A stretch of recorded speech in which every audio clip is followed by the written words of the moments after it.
Hello there. Welcome into a Thursday edition of the show. So glad to have you, whether you're listening on your radio, streaming the show online at extrasports1300.com, or you've downloaded the new Extra Sports 1300 app, sponsored by Diversus Health, Mental Health, and Well-Being, for all a veritable cornucopia of sports topics coming your way over the course of the program. I would love to get your thoughts on all of them.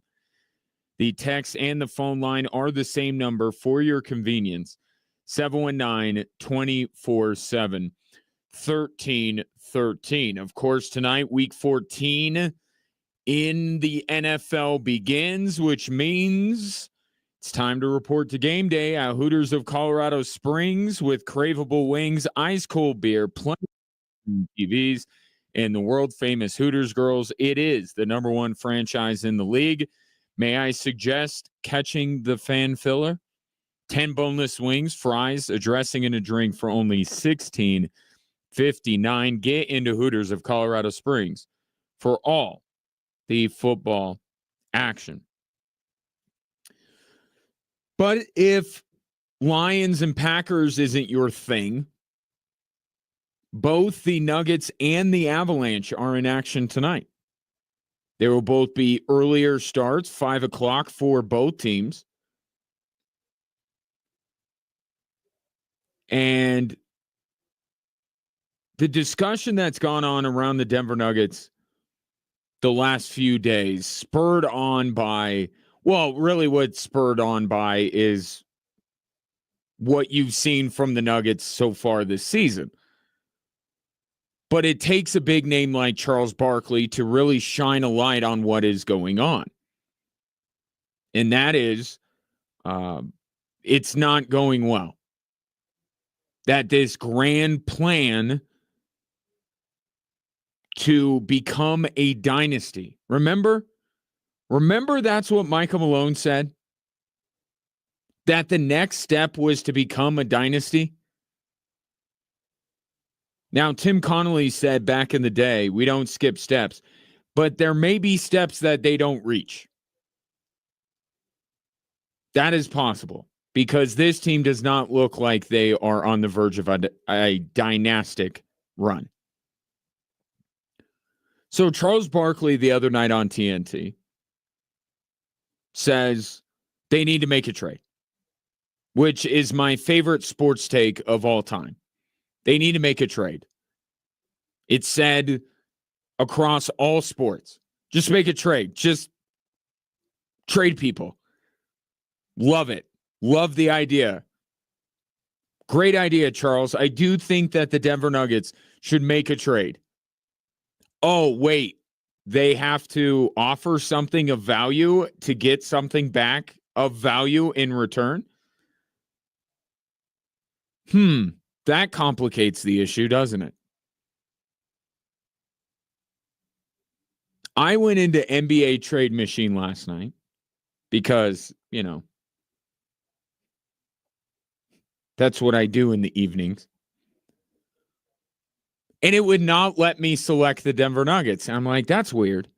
And then the dialogue box popped up and said, surely you can't be serious. And then I clicked, I am serious. Let me try to trade. And then it just laughed at me. Have you looked at the Nuggets roster? Of course you have. Who are they trading? Who are the Nuggets trading? Tell me who. Can't trade Jamal Murray yet. Gotta wait. Gonna trade Nikola Jokic? I don't know. At this point, maybe they should trade him somewhere maybe they should trade him to Boston. Trade him somewhere that does have a chance to win multiple titles. The Nuggets don't have anything of value to offer. The entire premise of the Nuggets' struggles and why people don't love the Denver Nuggets are the very people that they would offer up in a trade to supposedly get better players. Like, if you're not happy with Peyton Watson, who's going to take on Peyton Watson? If Christian Brown is the problem, who is trading for Christian Brown? And it goes deeper than that. It's not just that very lazy, and I don't like Charles Barkley, but it's a very lazy take to just say trade for somebody. They have no draft capital. They're not trading Jokic.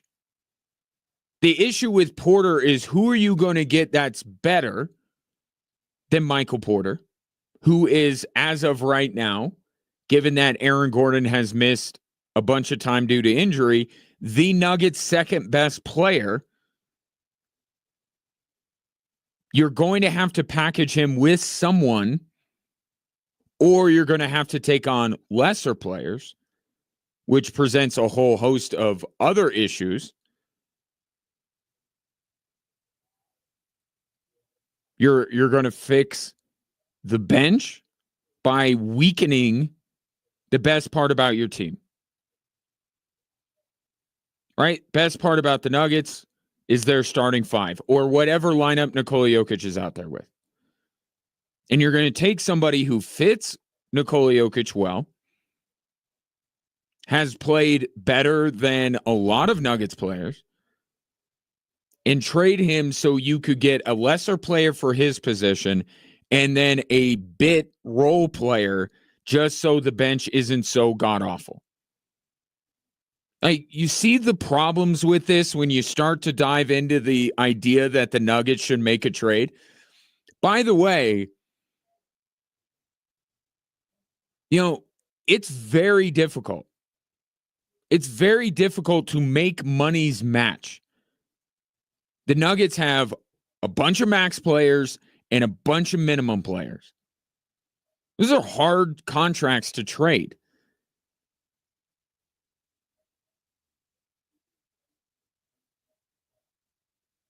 But you have to keep the main thing here. Is the issue with the Denver Nuggets is what you think is going to keep them from winning a title? The bench? Because I don't. I don't think the bench is the reason why the Nuggets won't win a title. I don't think Michael Porter's the reason they're not going to win a title. The main thing is Jamal Murray. You need more from Jamal Murray. We'll trade him. Okay, who's taking him on in his max contract?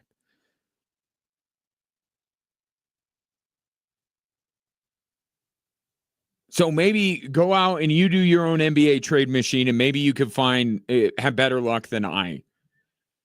But I've had people today that have come up that I've talked to in the hallways here that are saying, how about this? How about this? Why would the other team agree to that deal? Because that's what a trade is. Got to get the other team to agree to it.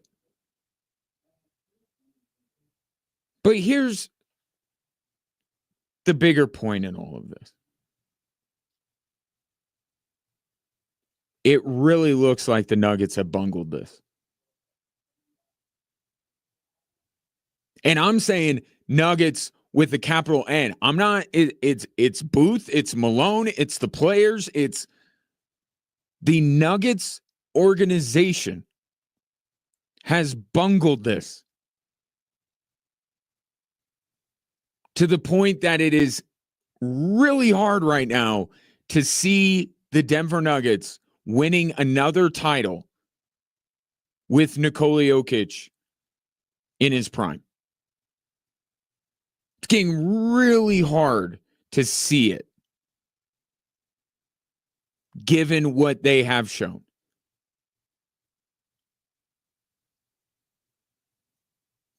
Didn't mind Calvin Booth's plan here. Got to go young. It sustains your window. Like, everything he said made sense. You got to hit. You got to hit on these guys. He hit on Christian Brown, and now he has him in a bigger role where I don't think he's as good. But at least Christian Brown as a player is good. Right? What role he's best suited for is another conversation, but it looks like they hit on Christian Brown. Do you think they hit on Peyton Watson? Do we know yet if they hit on Julian Strother? Books already been written on Zeke Najee.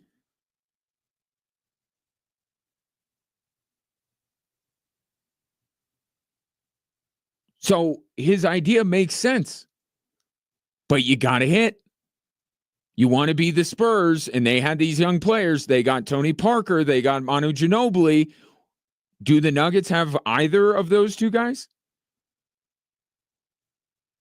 So if you're going to have that plan, you got to hit on these guys. And right now, of the young players on this team, you know that the Nuggets did well on one of them.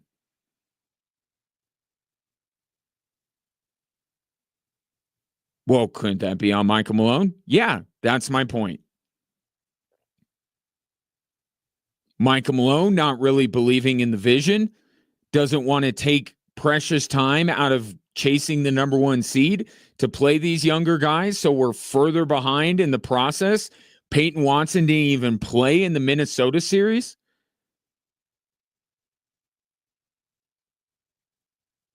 So, yeah, part of the reason we don't know that Calvin Booth hit on these guys, or it looks like they don't, is because Michael Malone doesn't play them.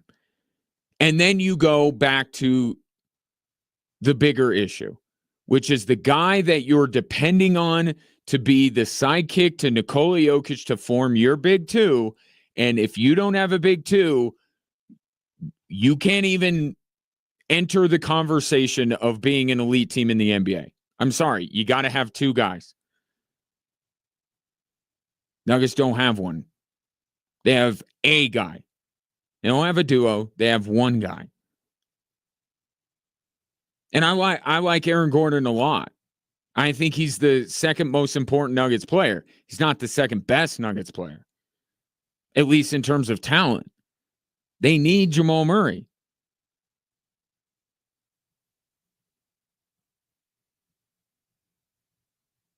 And then you get back to my favorite issue, which is an oldie but a goodie. You didn't sign Kentavious Caldwell-Pope for two reasons. One, you thought Christian Brown was an adequate replacement. They're 24th in defensive efficiency after being 8th last year. But okay. Christian Brown's an adequate replacement. The other part was flexibility, right? Wasn't that the company line? Not that we're cheap or we don't want to pay into the second luxury tax. We want flexibility to be able to go out and get this, make a trade.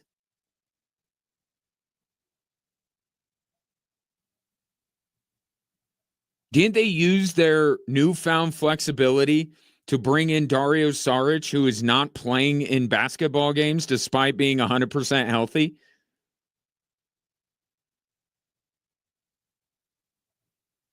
So what good has this flexibility done for them?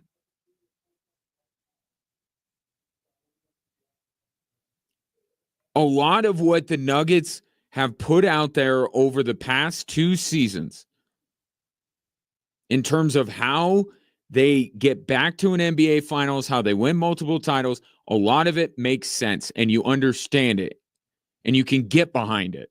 But you have to execute. A plan without execution, it's nothing. It's a good idea. You can't even bring that into Shark Tank. You at least have to have a prototype to show them. You can't just say, hey, I got an idea, so I'm going to do this for a business. Well, have you done anything with it? Well, no. Do you have the product? No, I haven't made it. But, like, wouldn't it be cool if we did that? Wouldn't it be cool if the Nuggets became a dynasty? Wouldn't that be awesome? Yeah, I'd be interested. How do you go about doing this? Well, I think you do this. Well, that's great. Have you gone out and done it? Well, we've tried, but it hasn't really worked. That's what stage the Nuggets are at right now. I'm tired of being on Team Booth, Team Malone, whatever. The Nuggets organization is continuing to let down a generational player that is in the midst of one of the best seasons we have ever seen. Do you understand what Nikola Jokic is doing right now?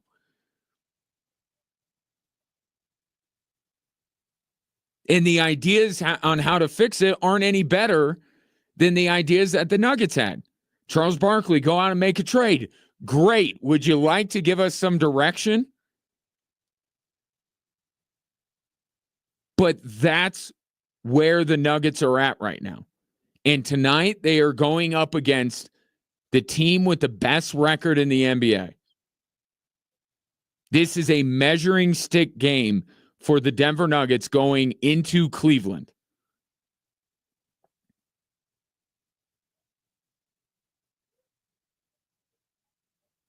Not great timing. But through Nikola Jokic, all things are possible. Even dragging this team deep into the postseason. Maybe. 719-24-7-1313. Just getting going on this Thursday edition of the show. Coming up next, Avs also in action. My favorite matchup on the Avs calendar. We'll only get 2 of them a year, and I savor each one. It's the Carolina Hurricanes, and guess who's starting in goal?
I'm looking at the front page of ESPN.com, and I see a big old story from Ramona Shelburne about the radical surgery that has saved the career of Lonzo Ball. And I feel like we're going down a path, and that's great, by the way. And I've liked Lonzo Ball as a player. He seems like the most well-adjusted of LeVar Ball's children. So it's a great story. I'm not saying don't tell that story, but there's like another athlete that this thing doesn't seem like it's working as well for. That, of course, being Gabriel Landeskog. He and Lonzo Ball had the same surgery. Now, if you're an Avs fan, you keep telling yourself Lonzo Ball got it before Gabriel Landeskog. We're still kind of within the window of Gabriel Landeskog not being back if he followed the same timeline as Lonzo Ball. But,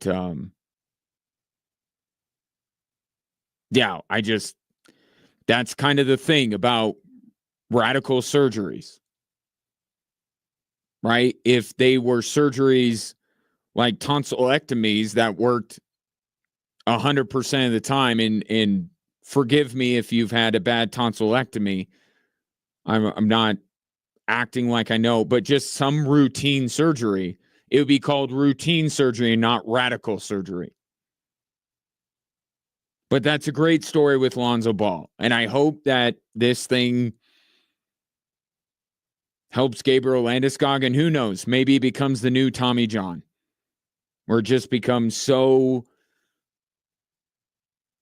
just matter of fact, it's what you have, and it extends your career or gets you to recover from an injury, but kind of a different story right now with the Colorado Avalanche. But they press on without Gabriel Landeskog. And tonight they're playing Carolina, which is, and I'll keep saying this until we actually get this Stanley Cup final matchup. We need these two teams. I promise you tonight's going to be entertaining.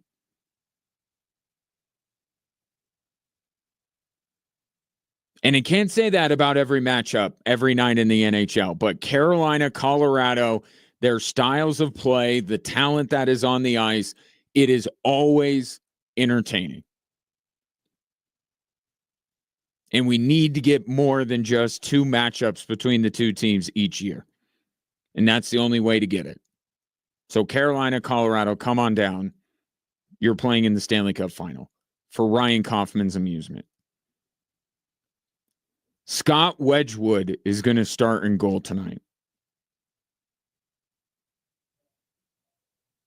And heaven help us if Scott Wedgwood pitches a shutout tonight. The streets of Denver will be burning, but not in a bad way. Like it'll be a happy riot and not a sad riot or an angry riot. It'll be like a championship riot.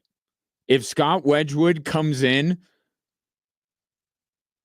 to replace Alexander Georgiev the other night and stops all 22 shots and allows the Avs to have their biggest comeback win of the season, and then he goes out the next night and shuts out the Carolina Hurricanes, I long for that segment to start tomorrow's show. Oh, and it will lead off tomorrow's show. Scott Wedgwood in goal for the Avalanche probably leads tomorrow's show regardless, just as a sneak peek, I suppose, to tomorrow.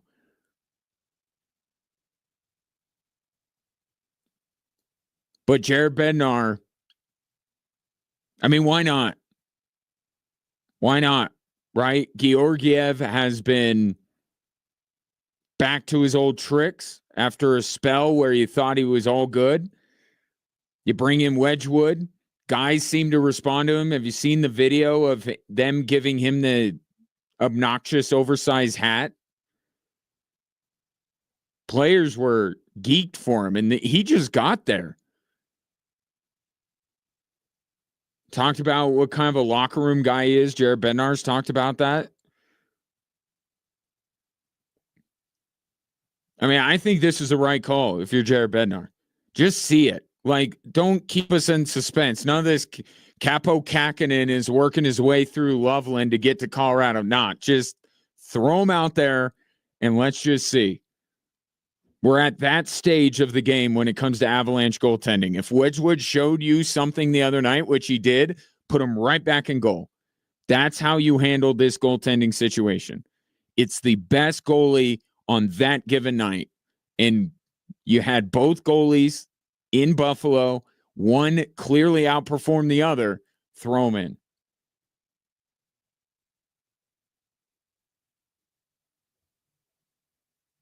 And the mark here, too, and it's not just goals allowed versus shots faced.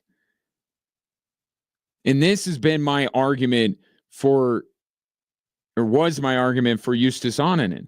It just looked better. It just looked better. It didn't look as out of control when he was in there. Now, Justus Annunen hit a rough spell, and he didn't look very good.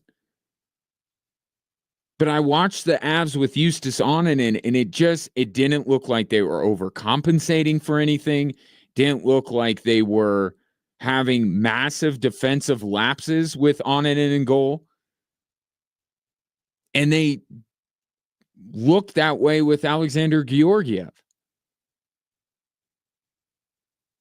Now, how they play in front of Scott Wedgwood is not going to be the way they played in front of him the other night is not going to be the be-all, end-all. And Jared Bednar talked about it after the game. Like, they had to take some chances. They had to get out of their responsibility. They had to kind of bail on the defensive end to try and sell out and get back in that game. And maybe that's where you give Scott Wedgwood even more credit. And you should. He was very good. But what did I say yesterday? Consistent, competent. Those two things, not one or the other, not competent, but not consistent and not competent. You got to have both. One game is not consistency. But credit where credit was due, Wedgwood was terrific in a game where the Avalanche admittedly had to bail on their defensive responsibilities. Tonight, if they can survive the first period, because that's what it's about with the Colorado Avalanche, they must survive the first period. Forget the idea of winning the first period. It is just surviving it, being in the game after the first period, and then go from there. And then hopefully the Avs don't have to abandon their responsibilities to climb out of a hole they have dug themselves. But I agree with this. You saw some with Wedgwood, put it to the test. Maybe if it's how it looks, maybe, you know, Wedgwood's respect that he has in the locker room and in the way that his teammates have taken to him, maybe that manifests itself out on the ice tonight.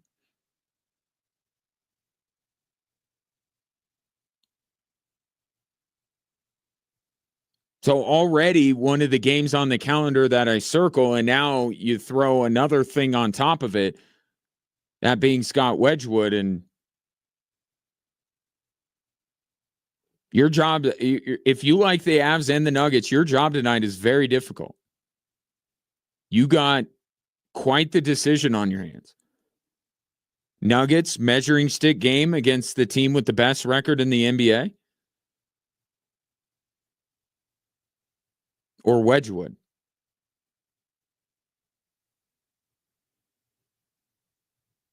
I'll end up watching both. I have to decide which. I think, I mean, given what I've been talking about for the first 32 minutes of the show, I suppose that I would think Avalanche are probably my top priority in viewing tonight. I'll watch both. I think I'm more intrigued by this game. I think I'm more intrigued by Wedgwood. The Avalanche goaltending situation for many years was similar to the Broncos quarterbacking situation. And now we're back to that programming where you just are seizing on anything positive and trying to extrapolate it and make grand assumptions about a player. That's where the Avs and the Broncos both were. Post Elway, post Waugh. That's what it was. Both organizations had a very difficult time, as any organization does in replacing a legend. But it seemed like those two organizations, it was a little bit worse than, hey, they'll never be Patrick Waugh or John Elway. Like, they got some flat out wrong. I don't care who they were replacing. They got it wrong. And then it got better. And now you're here. Broncos aren't. But the Avs are back here. So we'll see how Wedgwood does tonight. This graphic came in from Aaron. Little screenshot here. So first, it's convenient that Oninen and Georgiev are so close together when it comes to save percentage. And by the way, love that you use the save percentage. A lot of people go goals allowed average. Some people use goaltender wins. They are not to be trusted or taken seriously.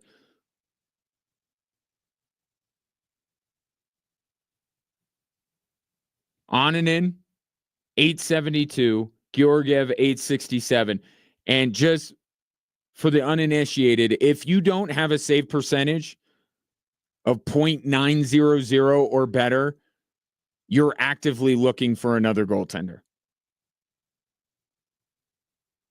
That's just what it is. If you don't have a better than 900 save percentage, you don't have a good enough goalie.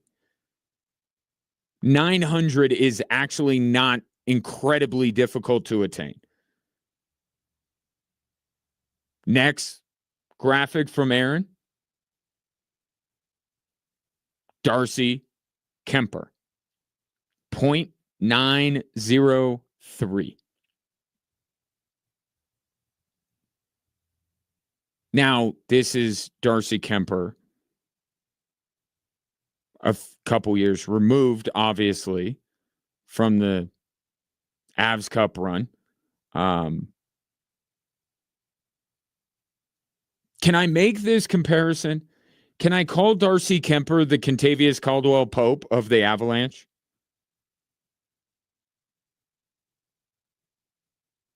Is that an apt? Because, and if memory serves, Darcy Kuemper did not have a great time once he left the Avs. So we have to be fair to the situation here and say that Darcy Kuemper was not great once he left the Avs. But the comparison in this regard, a guy that you know helped their respective teams win a Stanley Cup. Darcy Kuemper helped the Avs win a Stanley Cup. Was he the most important player? Not even close. But he helped. Okay? Then it came time to pay him. And the organization's like,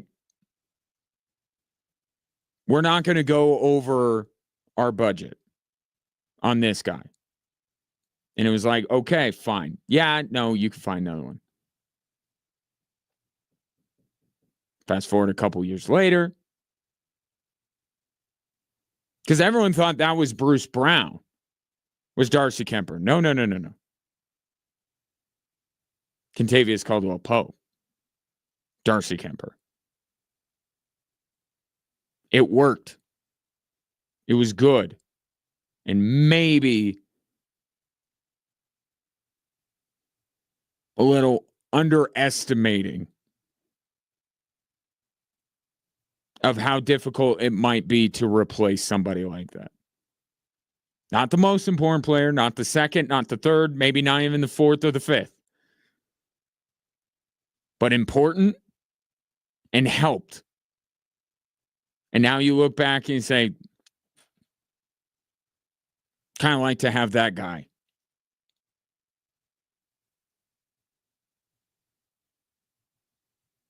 Darcy Kemper, Kentavious Caldwell-Pope. I like that. I like that comparison. Thanks for that, by the way, Aaron. Aaron's text attached. I see that Onanen, and Georgi, and Grubauer are all at the bottom of the league for save percentage. I guess we should have kept Kemper. Go back and look what Kemper was right when he left the Avs. So, just all the information, but point taken. Wonder if the Kings would be willing to give up Darcy Kemper. Probably not, because they are chasing a playoff spot with Darcy Kemper, which brings up the issue I keep regurgitating when it comes to the Avs. The real fix is to replace Grubauer. See, they all run together. Theodore, Varlamov, Abisher, they just, after a while, they just all blend together. The only two that are sharp in my mind, Kemper. Guess that's what winning a Stanley Cup does.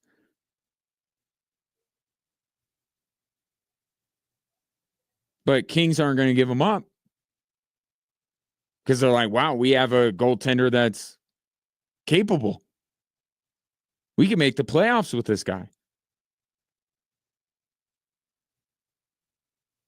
It's like Charles Barkley with the Nuggets. They need to make a trade. Agreed. Who you going to get? Tell us. We're all ears. 719-24-7. 1313. More Drive Time Sports after this.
It's the most wonderful time of the year, and we want to make it even better with $1,000 toward your winter wish list.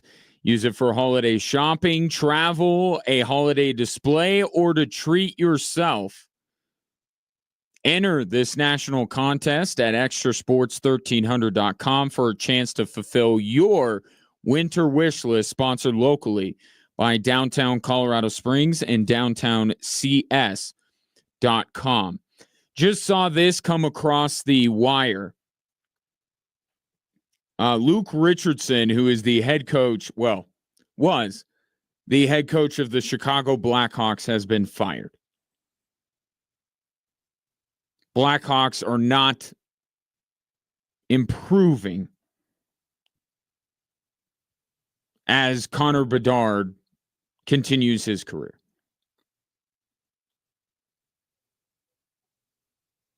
Which presents an interesting conundrum for those in the coaching profession. Because it got me thinking, how many coaches that had a number one pick stuck around for a long time? Like, we talk about these number one picks, especially the generational ones, like a Connor Bedard. These are generational talents, supposedly.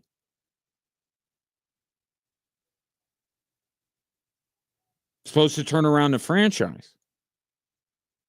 Well, it seems like a lot of them don't end up doing that until they get a new coach. Other recent examples, just off the top of my head. How about, the Indiana Fever have a new head coach? They had, by all accounts, a very good season. The Indiana Fever fired their head coach. LeBron, I don't have to tell you, did not spend a lot of time with the coach he had in Cleveland when he was drafted. Trevor Lawrence. How long did, what's his face? Herb. How long did he stick around?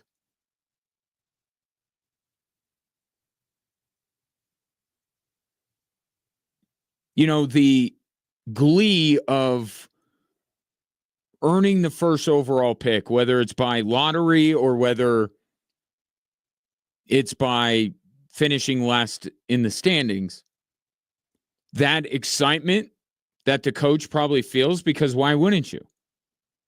If you were Christy Sides and Caitlin Clark was coming to your team, you'd be absolutely giddy. You coach, and how about Eberflus? Bears have been doing this for years. Drafting quarterbacks and then firing their coach. But now it's different because it's Caleb. But that joy of, wow, I got this transformational player, this generational talent is coming to my team. I get to coach them. It should be met with an equal amount of dread, like I'm going to lose my job. And there are a few different reasons for this. Not saying it's so counterintuitive. What happens when you land a generational talent? People get impatient. When you're, drowning at the bottom of the standings and you're not getting the number one overall pick, you're losing out on the lottery, or you're, just missing out because every year there seems to be just one team that's a little bit worse than you. Expectations don't go up. But once you get that supposedly generational player, fans get impatient. Ownership gets impatient. Sports talk radio hosts get impatient. And Hard to live up to that. A lot of these coaches, and I don't want to paint with too broad of a brush, but a lot of these coaches are probably not the pick of the litter when it comes to coaching candidates. I think you could go back through some of these. Now, some of them existed before. Obviously, the number one pick got there. But think about where that organization has been. Think about where the Jaguars were. A lot of people knocking down the Khan's door to coach that team before Trevor Lawrence. Right? So you're not getting the best coach available. So when expectations go up, you're unable to live up to those, or you're just not that great of a coach to begin with. I would argue to coach the number one overall pick, you actually have to be an even better coach than a lot of the ones who are winning. Because you're tending to precious cargo here. It's not just that they land there and they're automatically changing it. Look at Nathan McKinnon. We have a local example. Patrick Waugh. Now, it wasn't the reason why Patrick Waugh got fired, but he did. Things soured. Didn't end well. But you almost have to be a better coach. Like, give credit to Andy Reid for what he's done with Patrick Mahomes, but at this point, Andy Reid, they don't need him as much anymore. You know who needs Andy Reid? The Bears. Like, you almost have to be a better coach than the ones who win because you get this transformational, supposed talent, generational talent, but you still have to develop them. They're not ready-made. But that's never the way it works.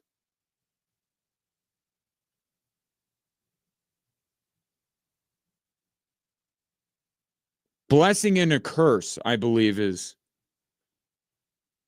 the correct phrase. It's a blessing and a curse if you are a coach that ends up with the number one pick. And we've seen a lot of it. And it's happened for a very long time, but a few of them recently. So now Connor Bedard's going to have another coach in Chicago. In the second, sometimes the third coach, you can have some success. First one, I'm trying to recall. I suppose that you could say, obviously he's dealing with health issues, but Greg Popovich would coach Victor Wembanyama probably for as long as Greg Popovich wanted to coach Victor Wembanyama.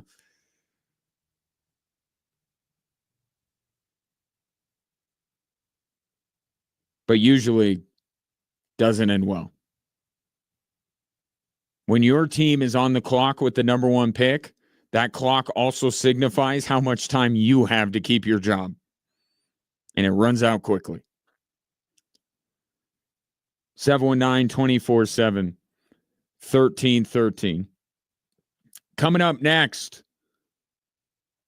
the football teams of Colorado, both professional and collegiate, showered with individual awards today. Talk about those next on Extra Sports 1300.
Welcome in Drive Time Sports on this Thursday. Detroit and Green Bay.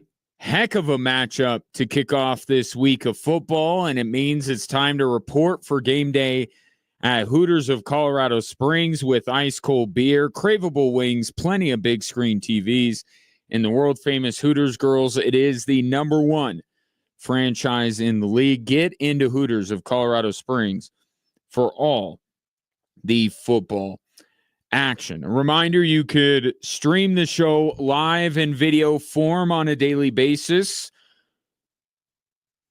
Whatever social media platform you may frequent, Facebook, X, Instagram, YouTube, the handle is the same across the board at XTRA Sports 1300. Today, Pat Surtain was named AFC Defensive Player of the Month, and I have no issue with that.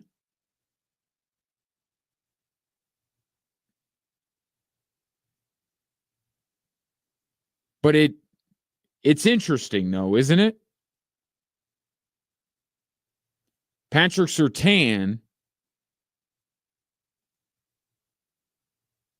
was the best defensive player in the NFL in the month of November.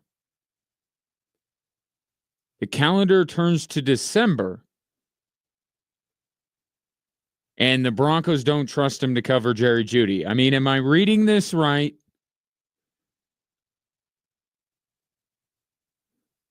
It makes the Broncos' defensive game plan against Cleveland all the more perplexing. If it wasn't perplexing enough, just a couple of days later, Pat Surtain, the NFL's like, he's really good. Now, you didn't need this award to know that Pat Surtain's really good, but the timing of it is somewhat comical, don't you think? Or perhaps Jerry Jeudy was a player that even Pat Surtain could not lock down. Or the Broncos are arrogant. That you can really only choose one. Either Surtain, they didn't trust him to hang with Jerry Jeudy, or they were so arrogant that they didn't need to put Surtain on Jerry Jeudy. And there's no third option.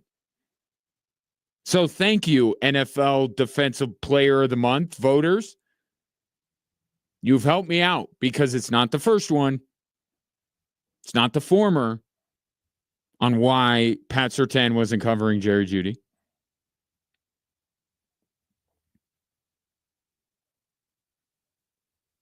It is a perfect time for a bye week for the Broncos, but when it comes to their performance, in some ways it would be good to have another game to kind of shift the focus to. But what this bye week does allow, I think, is to start looking around, because you get in this rhythm of continuing on one story. And Pat Surtain has been one of them. Like, we've been talking about Pat Surtain, Defensive Player of the Year, all that kind of stuff throughout the season. And obviously the development of Bo Nix and the Broncos as a team exceeding expectations and now closing in on a playoff spot. And Sean Payton, I will say, and it takes a big man to admit this, and I am that big man, I have not talked about Nick Bonitto nearly enough. Now, on radio shows that act like there are no other teams located in the state of Colorado other than the Broncos, I'm sure they've spent a lot of time on Nick Bonitto. I like to span the globe a little bit more, and I haven't talked enough about Nick Bonitto. He is a half a sack off the league lead.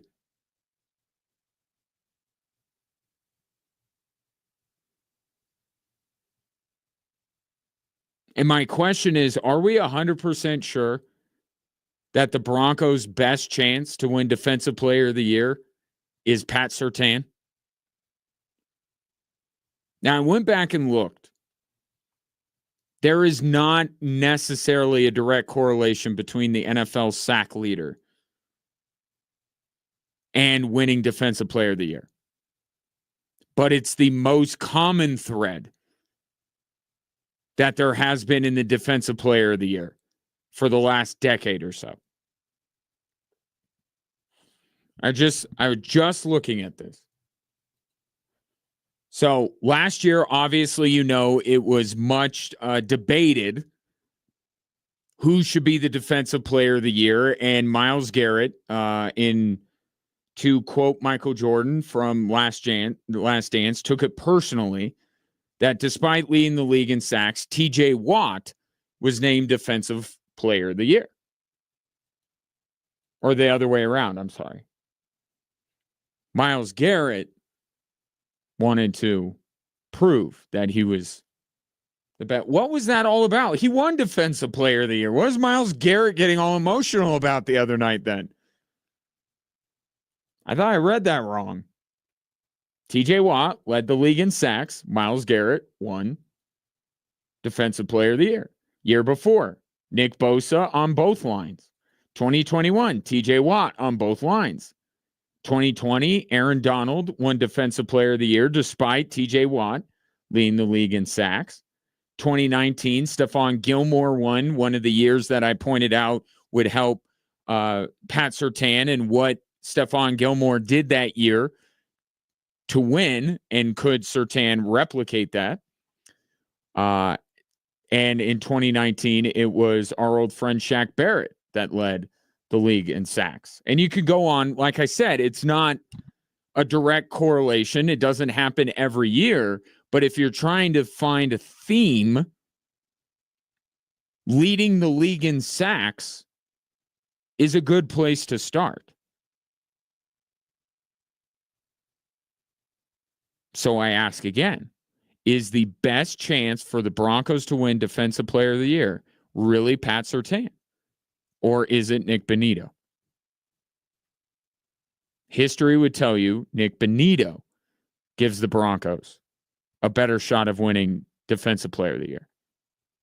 But I am here to tell you that the only chance the Broncos have to have Defensive Player of the Year on their team is Pat Surtain. There is a 0% chance that Nick Bonitto wins Defensive Player of the Year. And this is not me knocking Nick Bonitto, because I just said I have not talked enough about this guy. In other words, I have disrespected him by omitting him from many of our Broncos-related conversations. And for that, I apologize, because Nick Bonitto has been fantastic. Here is the 0% why he won't win. Because the Broncos pass rush is looked at as a collection. It is a group. It is Zach Allen. It is Jonathan Cooper. It is Nick Bonitto. It's just right now that Nick Bonitto is the guy that has happened to get to the quarterbacks enough. And that's a little reductionist, because if you watch Nick Bonitto, he's the one that it's not like quarterbacks are dropping back and Jonathan Cooper, Zach Allen, and Nick Bonitto are all on, and it just so happens to be that Nick Bonitto brings them down. There are plenty of plays in any given game where Nick Bonitto is the only Bronco that is in position to sack a quarterback. Nick Bonitto has been their best pass rusher.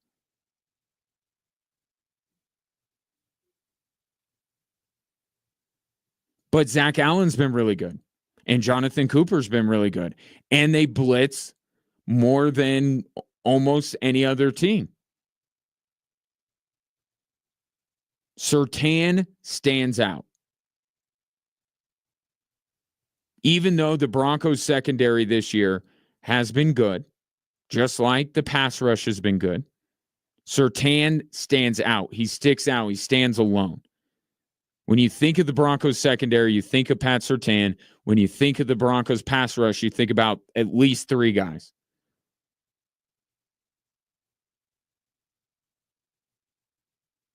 That's why I don't think Nick Bonito has any chance.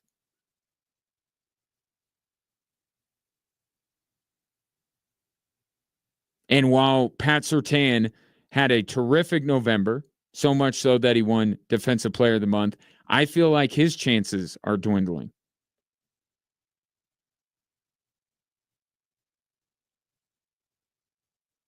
It almost feels, I don't think this is the right read, but I feel this is my gut feeling. I think it's going to be TJ Watts, right?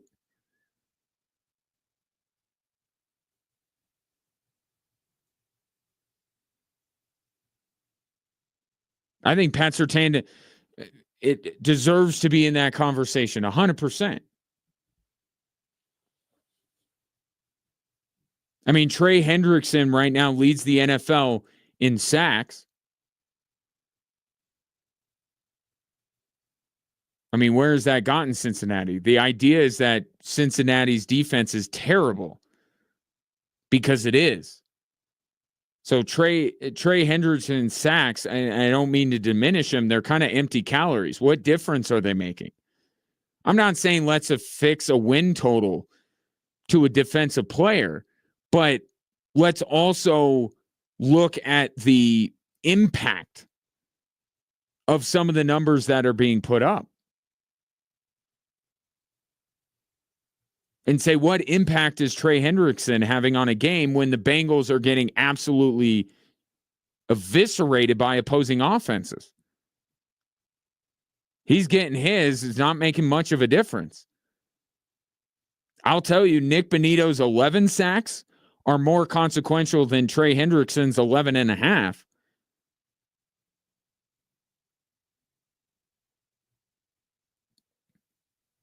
I think Surtain,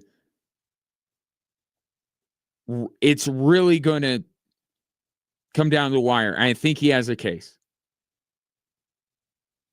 I absolutely think he does. And in a weird way, what happened against Cleveland actually helps it. I have very little doubt that Jerry Jeudy does not have nearly the game he had if Surtain is covering him. Not nearly the game.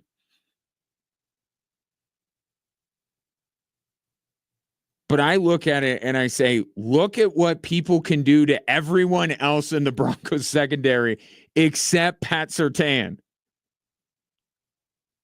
And yet this is arguably the best. Micah Parsons of the Cowboys says that Broncos have the best defense in the league.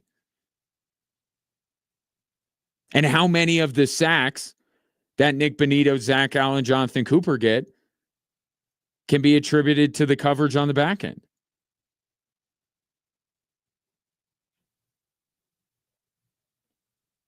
Surtain's going to be in this thing to the very end. And this award today tells you that he will. There's only one more month. I know they play in a little bit in January, but it's December and that's it. And they just said this past month, Pat Surtain was the best. Now, they also today said that despite being named AFC Rookie or Offensive Rookie of the Week for 3 out of the 4 weeks, that Bo Nix wasn't the best rookie in the NFL this month. That was Brock Bowers.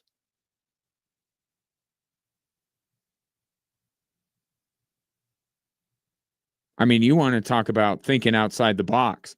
Bo Nix wins Offensive Rookie of the Week 3 weeks in a 4-week month, and he does not get named the best. Was he so bad in that 1 week? So these awards, I don't put anything past anybody. I really don't.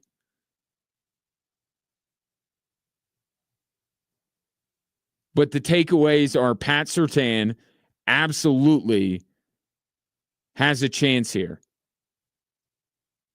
I haven't seen. I've seen some sentiment go away from him, but I don't see a guy whose play has dropped off. In fact, 2 of the worst Broncos performances in recent weeks are because the Broncos have underutilized him.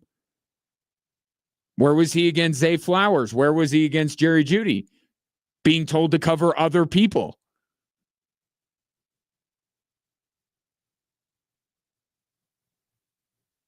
So maybe we're thinking about this all wrong, talking about Bo Nix winning Rookie of the Year or Sean Payton Coach of the Year. I think the guy that has the strongest case is Pat Surtain.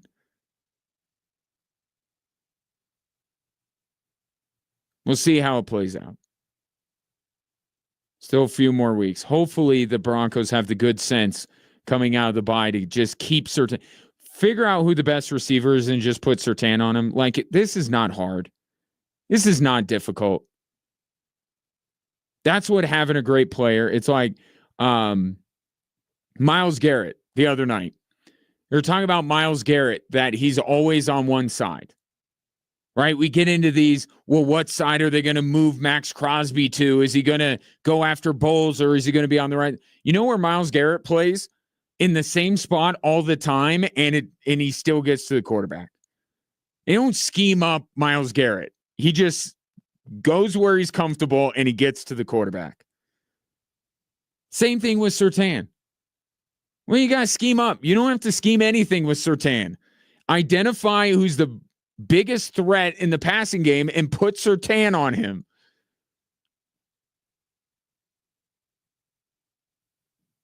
But that eluded. That level of game planning eluded the Broncos this week. It's okay, though. They won. And now they have some time to think about it and learn from their mistakes. Colts coming out of the bye. 719-247-1313. Pat Surtain, not the only football player in the state of Colorado. There are three others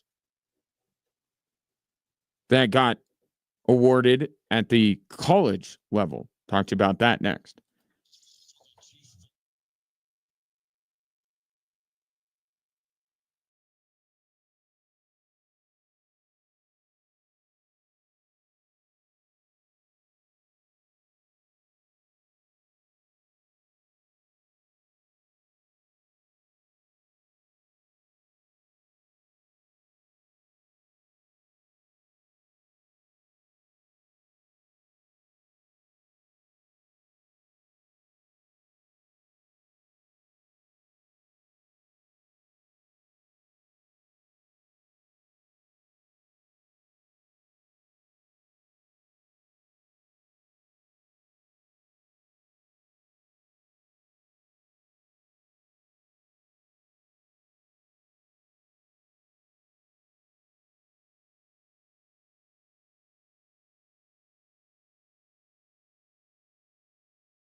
Welcome back. Ryan doesn't like misunderstandings. Ryan and misunderstandings kind of clash. So I want to clarify something, guys. I got a text from Dave reminding me what pick in the draft Patrick Mahomes was. You don't have to remind me. I remember what pick Patrick Mahomes was. I remember where I was, what I was doing, and my reaction when they drafted Patrick Mahomes. My point earlier was Andy Reid. Patrick Mahomes doesn't need Andy Reid as much as Caleb Williams needs Andy Reid. I was not saying that Patrick Mahomes was the number one overall pick. What I was saying is that these number one overall picks, in many ways, and Caleb Williams is a great example, Trevor Lawrence, an even better example, that they need the best coaches, and they very rarely, if ever, do. And meanwhile, Andy Reid sticks with the Chiefs, so he could keep winning a bunch of games in Super Bowls. And it's like, you're really needed in Chicago. You've helped Patrick Mahomes get to where he is. And you still help the Kansas City Chiefs. But your talents can be better utilized over here. But that's never the case. The best coaches don't go to, because they're losing situations, because one player does not ultimately completely turn around a team.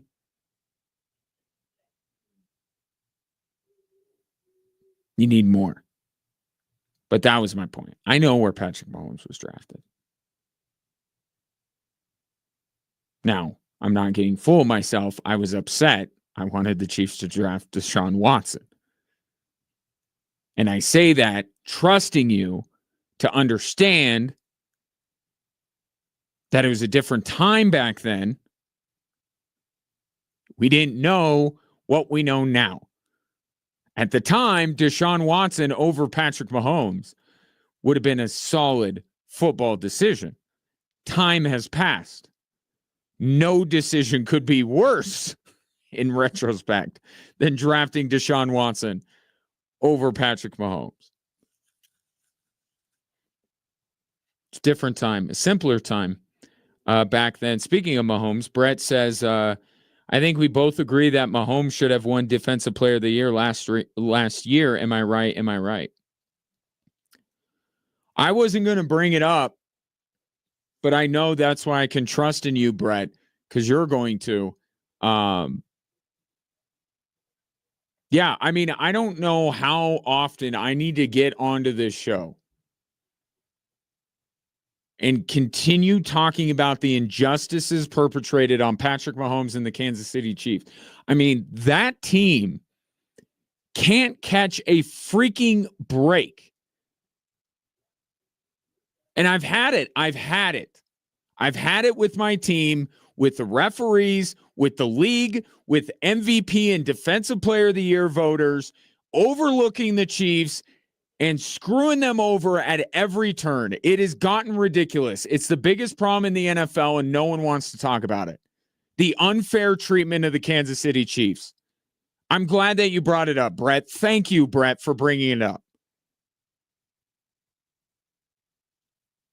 I try to put it on my mind. I try to continue on down the road of life, understanding that every Sunday,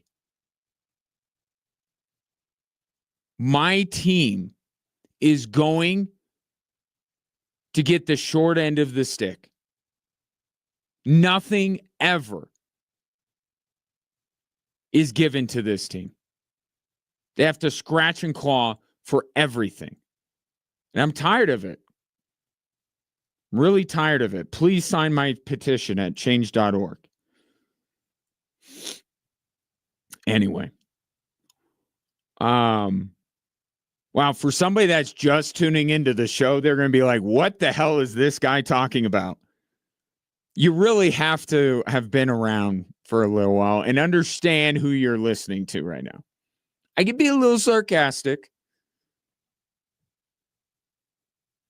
Anyway, More praise being heaped on football players in the state of Colorado. Shedeur Sanders and Travis Hunter have won Offensive and Defensive Player of the Year in the Big 12, which should come as a shock to zero people.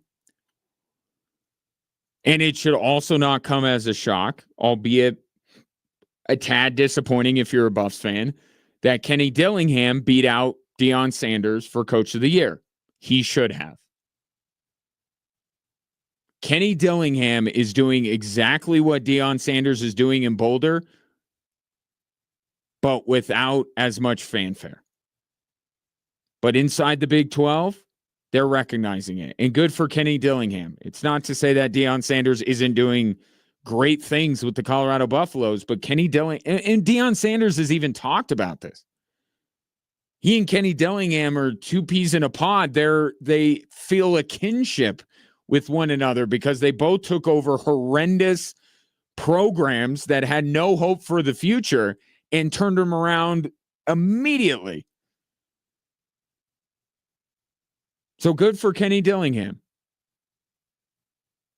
There wasn't a Kenny Dillingham when it came to offensive and defensive players of the year. Those went to the right people. And they're both Colorado Buffaloes. But this stat was thrown out by Brian Howell of the Boulder Daily Camera, friend of the program, writes about the Buffs, does a great job doing it. Read his stuff. He tweeted out that Shedeur and Travis is the third time in Colorado history that the Buffs have won both the offensive and defensive player of the year in their conference. They did it in 89 and 90. Darian Hagan and Alfred Williams, and then in 1990 with Eric Bieniemy and Alfred Williams again. That was in the Big 8. What did the Big 8 turn into?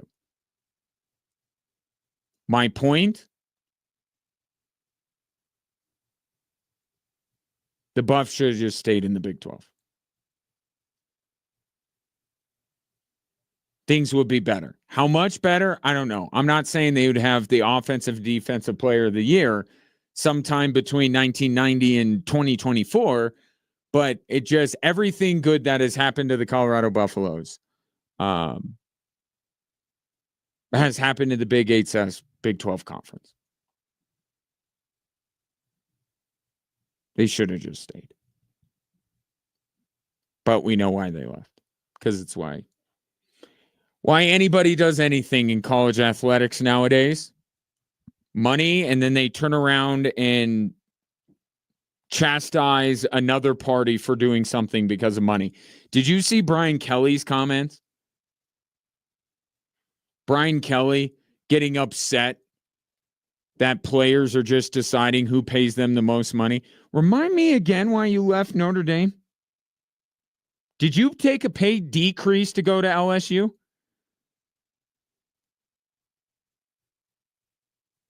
Like, I'm not saying what he's pointing out isn't wrong or is wrong. It's right. That a lot of the recruiting and everything is just turned into how much money can get it paid. It's an incredibly flawed, if not broken system, and it needs to be fixed. I'm just saying the last person I want to hear comment on this is Brian Kelly.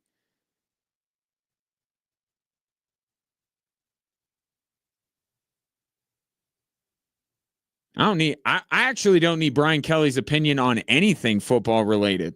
He needs to get his own house in order.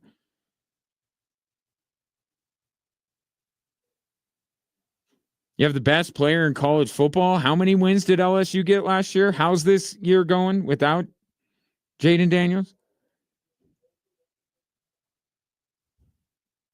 Anyway, congratulations to Travis and Shedeur. Very well deserved. And the next thing for them, for one of them, or for both of them, will be an invite to New York. I think both of them get invited, and one of them will win, and it's Travis. And then they will go 1 and 2 in the draft. It will be quite the next few months for Travis Hunter and Shedeur Sanders. Do you see this too, before I leave Buffalo's related business, that the Alamo Bowl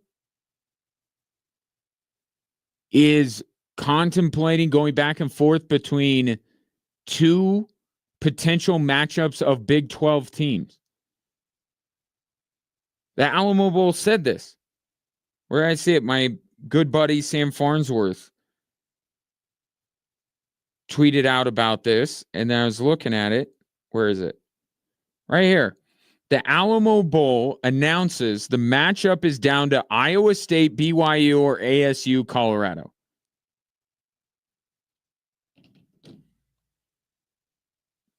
So we need a Big 12 consolation game. We need the teams that went through the losers bracket to have a chance. Like, there are too many bowls. We know this. Bowl season is not, a lot of the bowls I don't even care about, nor do you. But the one that the Colorado Buffaloes play in is of local interest, and they're going to play. And I'll say this, if I was in Ames, Iowa, or Provo, Utah, or Tempe, Arizona. Does anybody really want to see two Big 12 teams play each other in a bowl? Though at least at minimum, a bowl should be teams that have not played each other during the season and are from different conferences. Isn't that what the fun of bowl games is about? That and cannibalizing a human Pop-Tart?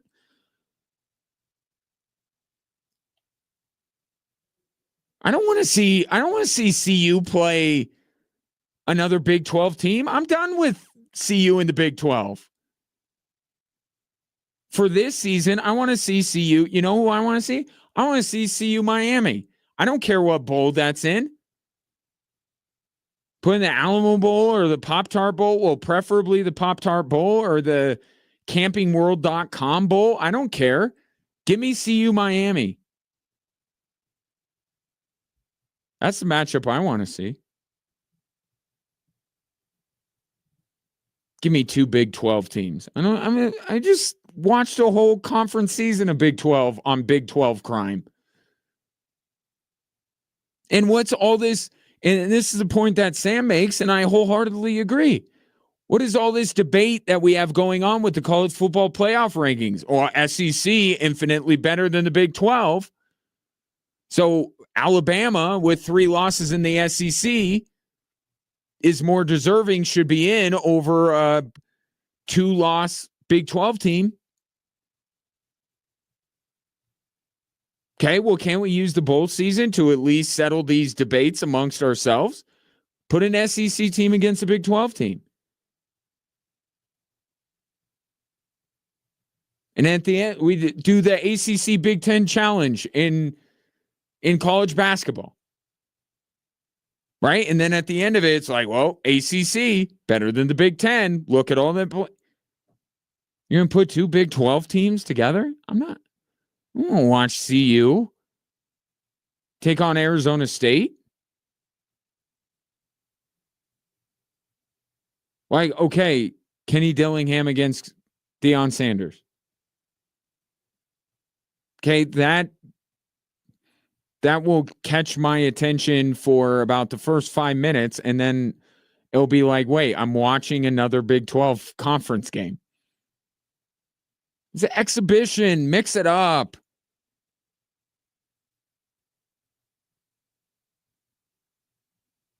Remember that idea that was thrown out that was awful, that the number one team, I think it was in the NBA, that the number one team got to pick their opponent? Remember that terrible idea? That where that would be a great idea? Bowl season.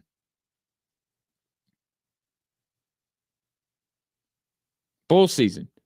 You take the AP or the coaches poll or the college football playoff rankings, and you put one team in these bowls, and then they get a pick. They get a draft. CU gets to choose, or Miami gets to choose, if that's the matchup you want to see, and that's the matchup I want to see. I want to see the frenzy for all these teams wanting to have a chance to take down Deion Sanders and CU. Bowl teams pick their opponents. That's what I want to see. These are all exhibitions. When it's real games that count towards something like the college football playoff, or when it's the actual playoffs, I don't want people picking their opponents. Seed it, be done with it. But these bowl games, that would spice it up. The higher ranked team gets to pick who they play. And maybe you have to shorten the list because of the agreements with the different bowls and the conferences, but CU then gets to pick someone from, I don't know, the Big Ten.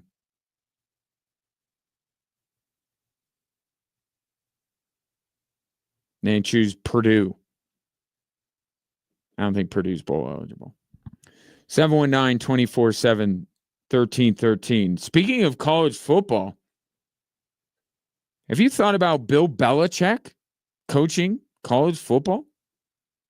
May happen. I'll tell you where next.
The big news of the day is that Bill Belichick is going job hunting.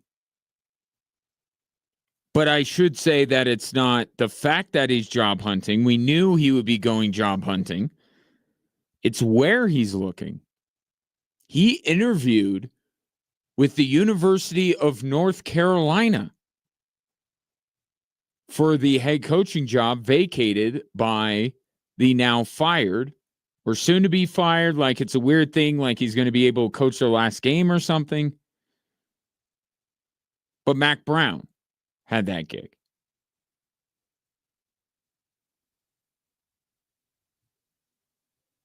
Now, I don't pretend to know the ins and outs of North Carolina football, but could some of the sentiment there in Chapel Hill be that they need a, how can I put this delicately, younger coach?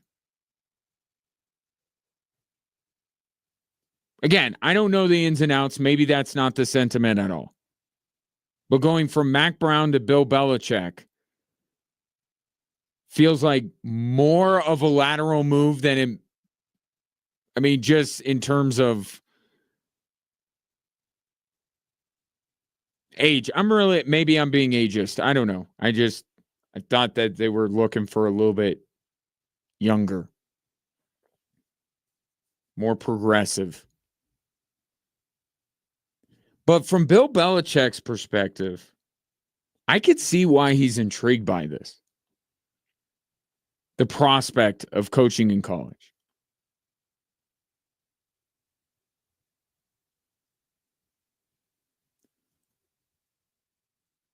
College gives him the ability to have full control over his program. And that's something that the NFL has made it pretty clear they don't want to do anymore. They don't want to give Bill Belichick full reign to do whatever he wants. They want a clear separation of powers. So Bill Belichick's looking at college and saying, I can control every aspect here. And we know that college football is becoming more like the NFL day by day. So it's certainly the idea that he's got to, coach paid athletes and the ego that comes along with that.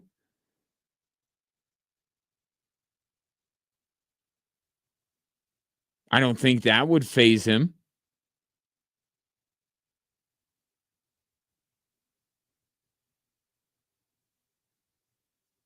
But I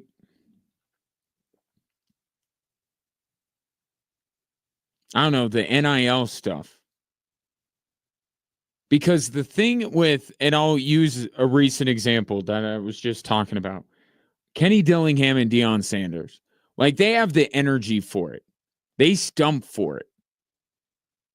Right? Kenny Dillingham, like, blatantly is like, I think his tagline at the end of all his press conferences is give to the collective. But we know that Deion Sanders is okay with all of that in a manner, as much as anyone can be okay with it. I don't know that there are college coaches that think that what is going on is awesome and the best way to go. But some embracing, I think, is Deion Sanders embraces it. He's like, it's the way of the world. I don't have a massive problem with it, but I'm going to work within that framework and get the work done that I need to. And the players that we're going to pay, they're going to have a set of expectations that I place on them, and they're going to have to abide by that. So he's embracing it to the point that anyone really can. And Dillingham is as well. You just hear Dillingham talk about it a little bit more than Dion, and when he talks about it, it's a little bit more positive than Dion does. I don't even know if Dion embraces it. He tolerates it.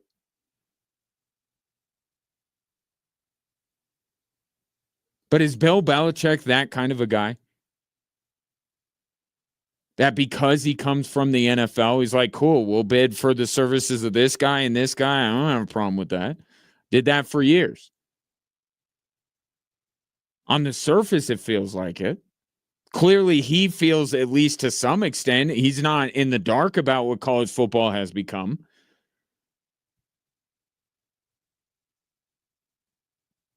Maybe it is the best route for him. I don't know. I mean, I know that North Carolina is going to be incredibly well coached. I don't know how many guys are going to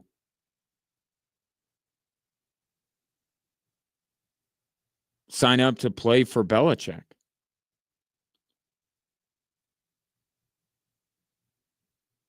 mean, when these players are looking around and deciding where they want to play, I guess what's the end game here? Is Bill Belichick trying to stake some claim in the last few years he has as a coach to being able to do it at two different levels, or is he just looking for a coaching gig? As I'm saying it, I kind of feel like it's the latter. Like, I just think he wants to coach, and maybe the opportunity isn't there in the NFL, and some of the things he did in the NFL translates to the new world of college football. I think this is a very natural place for him to arrive. I just don't know if it's the key for North Carolina getting on the college football map here.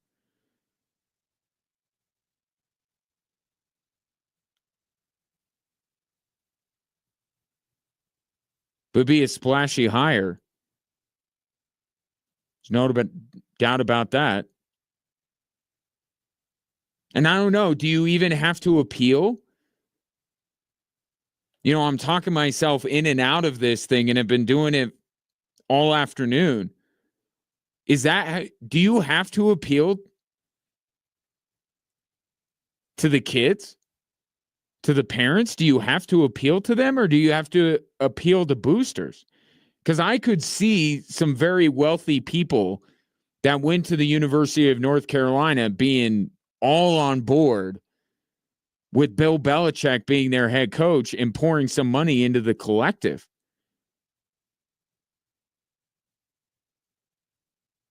In the new era of college football, is that really who you have to appeal to?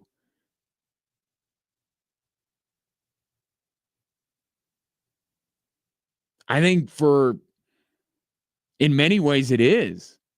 Now, there are some ties that are going to be broken here with these recruits. It can't be just money. I don't think that Juju Lewis is just coming to see you for the money. I think the money is right, but I think he has a desire to be a part of what Deion Sanders is building. So if it's between CU and some other school and the money's about the same, then the fact that Deion Sanders is the head coach, I think, won the day. I don't know that Bill Belichick's going to win a lot of those ties. I don't know that a lot of high school kids are going to want to play for Bill Belichick.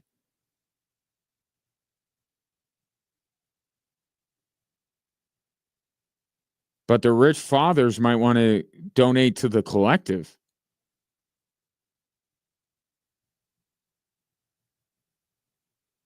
I don't know. What's the gif with the woman that's like, no, yeah, maybe, no. That's kind of how I am with Bill Belichick in North Carolina. Like, 1 minute I'm like, this is ridiculous. And then the next minute I'm like, this could work. As long as the goal isn't Bill Belichick making North Carolina a national powerhouse, I just don't see him being able to do enough when it comes to fundraising for the NIL, recruiting kid and being able to contend. I mean, he's going to outcoach a lot of guys, but that only can get you so far. Like Nick Saban's a great coach, but he also had like 15 NFL players on his team at one time. And that's on one side of the football. So I mean, I'd love to see it. North Carolina is not my team, so go for it. I mean, if the opportunities aren't there and we keep trying to, Dallas and would have been some of the other ones put out for Belichick. Is the Bears now in that conversation? Maybe there's just a lack of opportunity. And he wants to coach. He's a coach. I mean, he does well enough on TV. Obviously, he's much more personable. And he's him talking about football is fascinating. It's just not delivered in the most entertaining way. If you listen to his information, it's great. But that only gets you so far in the television business.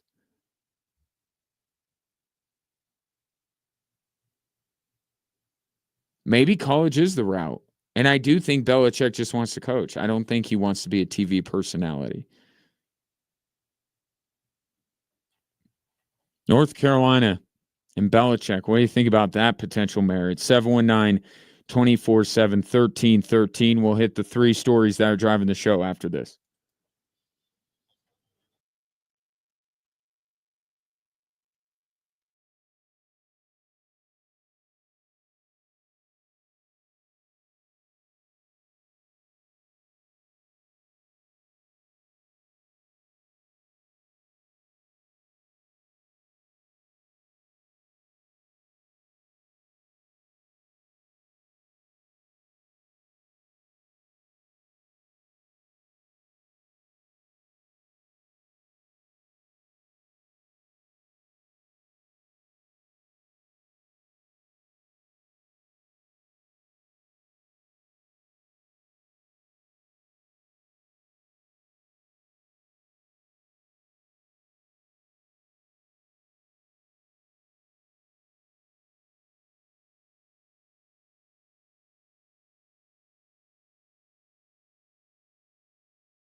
Welcome in, Drive Time Sports. Happy to have you.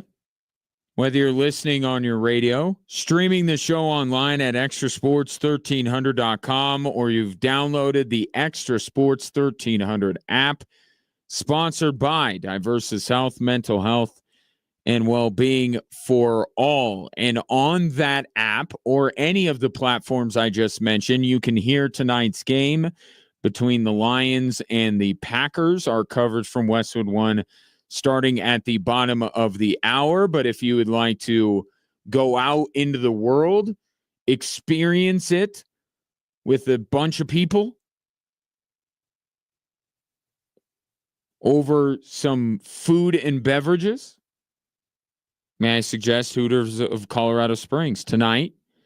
You can get a Big Daddy of Bud Light or Michelob Ultra for $5.19, or catch the Fan Filler 10 boneless wings, fries, a dressing, and a drink for only $16.59.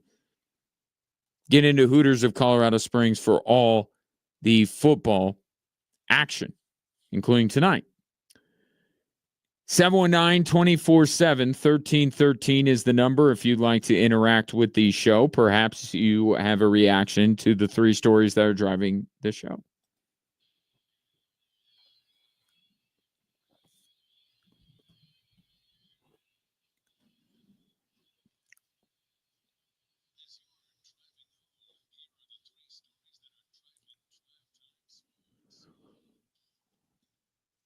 All right, story number one. In mere moments, the first start in the Avalanche career of Scott Wedgwood. After he played the role of hero to help the Avs rally from 4 goals down to beat the Buffalo Sabres, he will start in goal tonight against the Carolina Hurricanes. And I, for one, fully endorse this decision by Jared Bednar. Why? Because why not? That's where we are right now with the Colorado Avalanche goaltenders. Why not? Scott Wedgwood played well the other night. Put him right back in goal. That's the way that Jared Bednar has said he's going to handle this goaltending situation. Whether it's Georgiev, Ananen, Kakkonen, Trent Miner. Did we see Trent Miner at all or no? And now Scott Wedgwood. Give it a shot.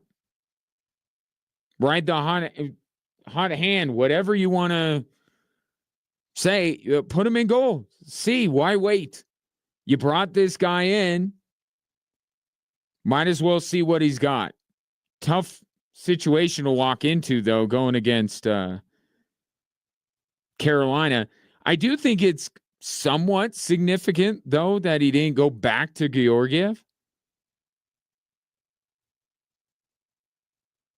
Doesn't that speak to a little bit of the desperation?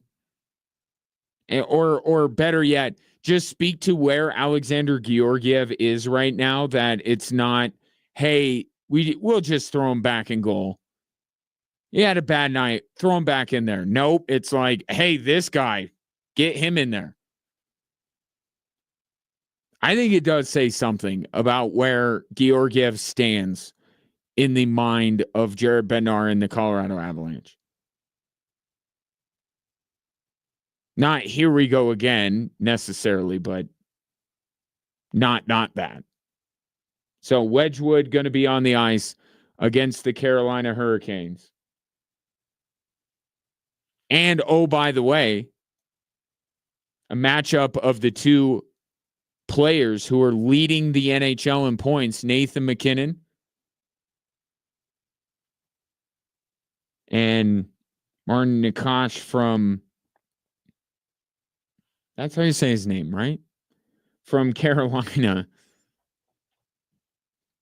Tied atop the Art Ross standings at 39 points apiece.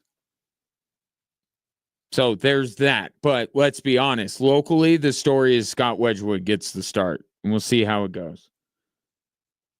Obviously, haven't dropped the puck yet, because when they say it starts at 5, it doesn't really start at 5. Story number 2 is that Pat Surtain picked up another Broncos win this week as he was named Defensive Player of the Month for the month of November.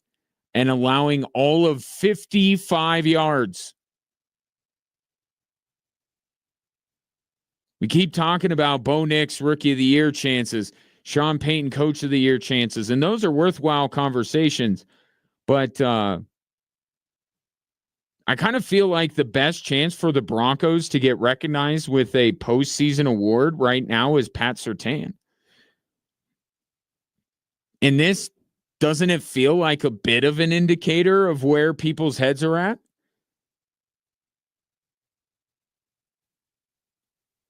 So Surtain very much, it's just a shame he wasn't allowed to do his job against Cleveland, where they needed him to do his job the most, or else maybe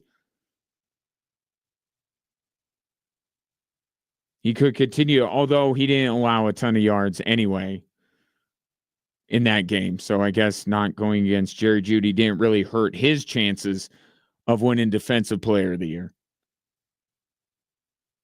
because he locked down the dude he was on. I think Surtain might be their best chance.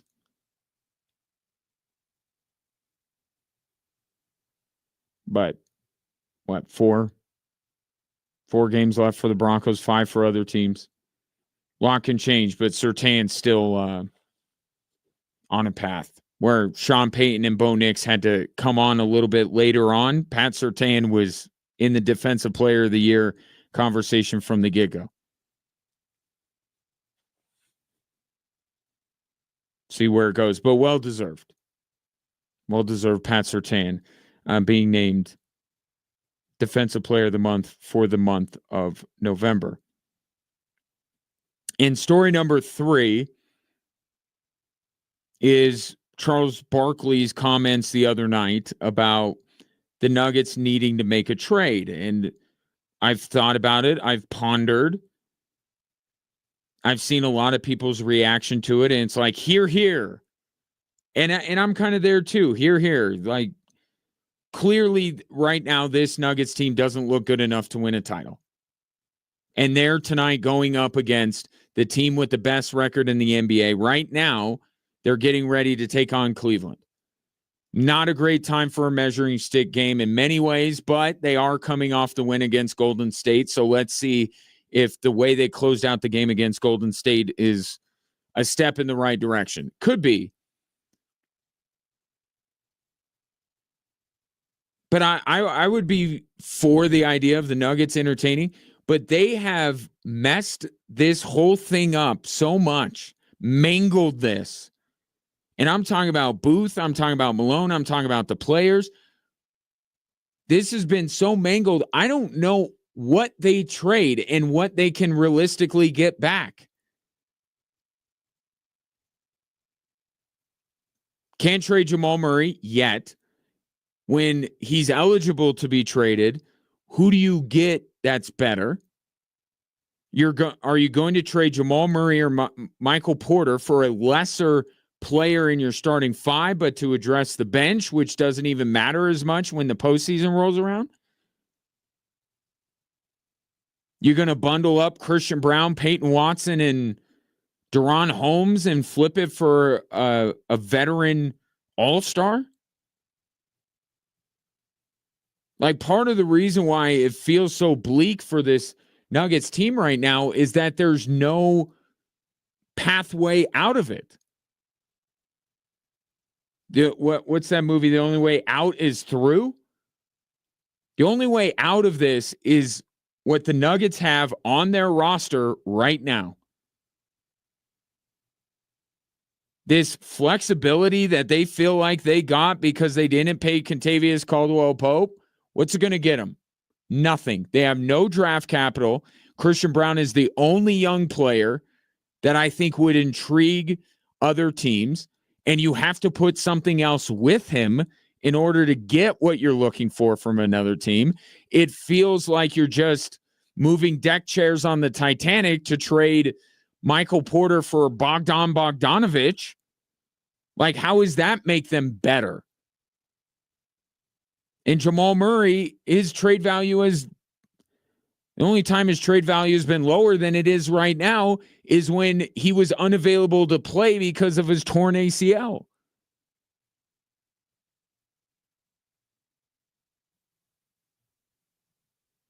They just don't have anything to bring to the table to trade. But that's also their fault. Right? Whether it's the wrong decisions in the draft, whether it's not developing the young players that they have to make them interesting to other teams,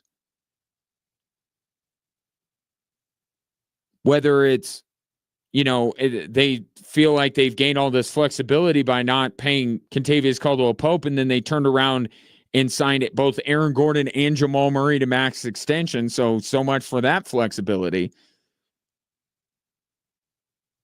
Like, this is it. This is the team. The only way that the Nuggets get out of this is through what they have on their roster right now. There's just not a trade to be made. Trust me, I've looked. They can't make the monies match. They're not going to get another team to agree. And they haven't even been that good on the buyout market, if we're being honest. So somebody gets bought out. Maybe the Nuggets can add him, but how much value does that really add? Does that really fix the Nuggets' problems? I get it. Everyone's fixated on the plus minus with Jokic on and off the floor, and it is a staggering number. Doesn't matter as much when he's playing 40 minutes a night in the playoffs. 42 minutes, 43 minutes. It's not the biggest problem. A problem, absolutely. Not the biggest problem. So I don't know where they go. I don't think there's anywhere to go. So on that happy note, 719-247-1313. Avs and Canes just underway. Scott Wedgwood has not faced a shot yet, which means he hasn't given up a goal yet. 719-247-1313. Back after this.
Last night, the Air Force Falcons extended their best start in Division I program history with a wire-to-wire win over Utah Valley.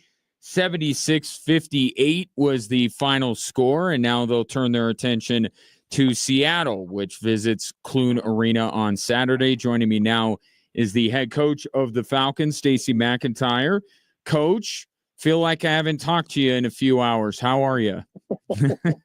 I'm great, Ryan. Quick turnaround. Yeah, quick turnaround, but glad to be able to speak with you. I'm curious, after you have time to ponder, after Brent Brigham and I stop peppering you with questions and you kind of sit back and take the evening and think about the win, what sticks out to you from last night? Just that, this is a resilient team. They play hard. They take the information from their scouts and apply it.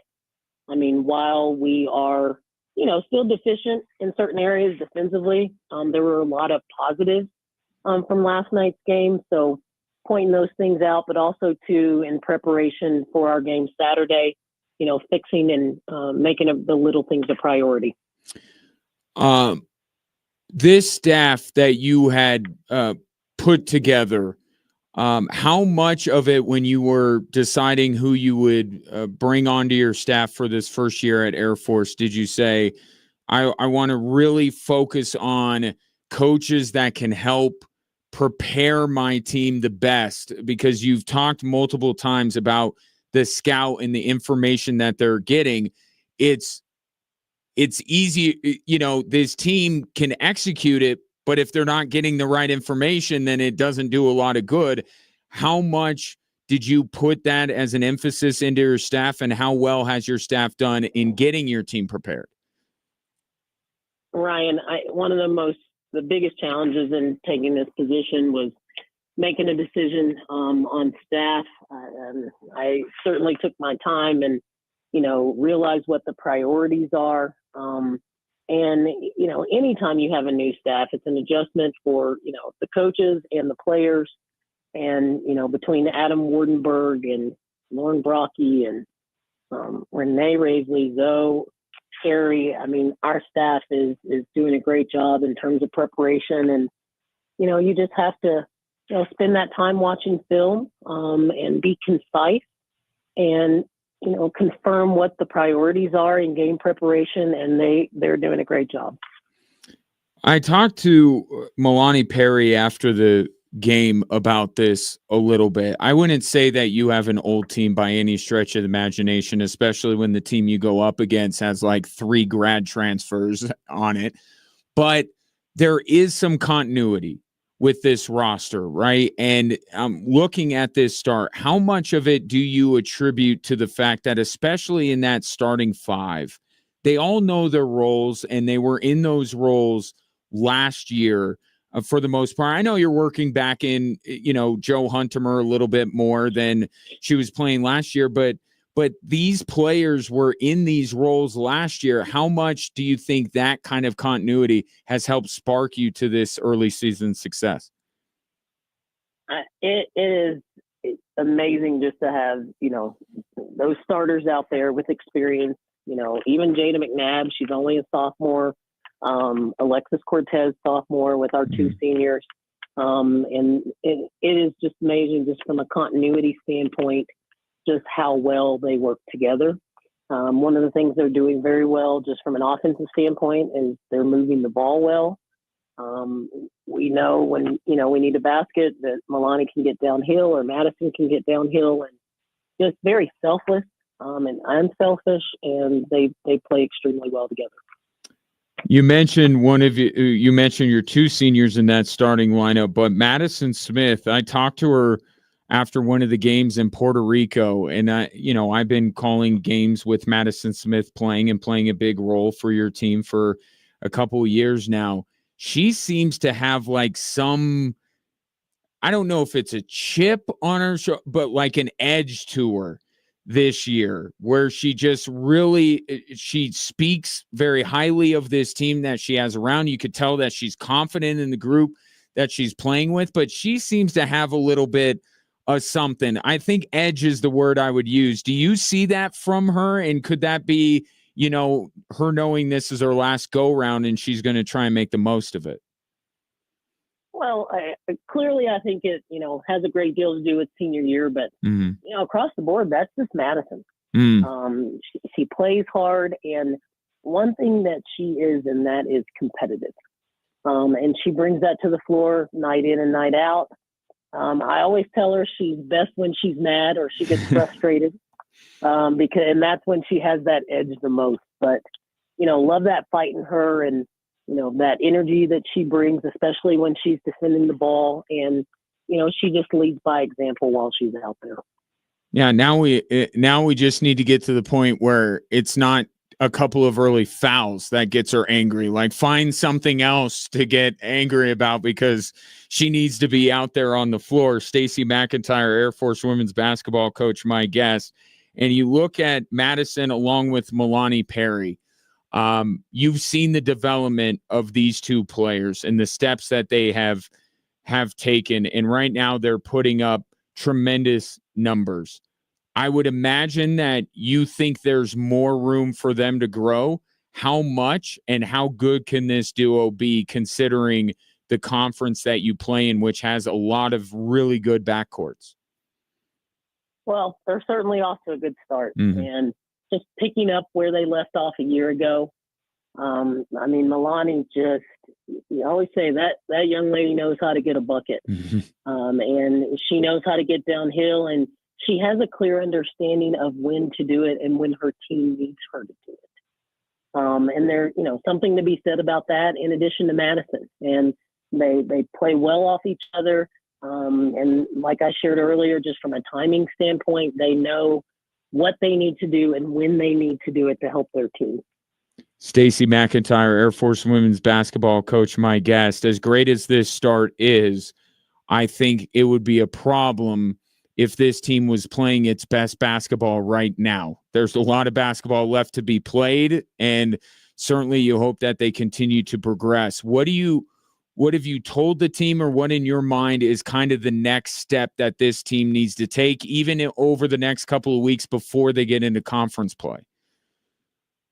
Well, one game at a time. That's always the focus, and focusing on the next team that we have to prepare for. And we know that the Mountain West Conference is coming and that it's competitive, and there are no nights off. So at this point in the season, while we're, figuring out how to be successful, figuring out how to win games, figuring out, how great it feels to be confident, I think just fine tuning the little things that are going to hurt us later. So as a coaching staff, we have to make sure that we're efficient in practice and that we are very specific in the things that we need to improve on. So what about Seattle? What in particular? I know it's probably something internally because you're still very focused on your own team, but for Saturday, what's been the big thing that you've stressed to this team in the less than 24 hours since you turned the page from Utah Valley? But what's going to be the thing that you'll stress to your team for Saturday? Just, we don't ever look at anybody's record and, make that an indicator of, their ability. We know that this team, that they will pressure us. They're going to pick up full court. They have a run and jump. Just working on handling that pressure, understanding their personnel and what their strengths are. And, looking at just their roster and deciding what our matchups are going to be. Matchups are critical for us. And just making sure that, we take better care of the basketball. We just finished a game where we had, more turnovers than we would have liked. So that's going to be a priority, especially against a team like Seattle. Well, that game is at 1:00 at Clune Arena, aftickets.com. Go out and see this team. Pretty good crowd last night. Like to see an even bigger one on Saturday to watch this team that is off to a phenomenal start. Stacey McIntyre, appreciate how generous you always are with your time when it comes to chatting with me, and we'll see you out there on Saturday. See you Saturday, Ryan. Thank you. You bet. That's Stacey McIntyre, head coach of the Air Force Falcons, joining me here on Drive Time Sports. My visits with Stacey and our coverage of Air Force women's basketball all season long brought to you by Zero Res. Right now, you could get 3 rooms clean starting at just $109. Look them up. Give them a Google. Zero Res, Colorado Springs. Saturday, 1 o'clock is Air Force and Seattle as they look to get to 9-1.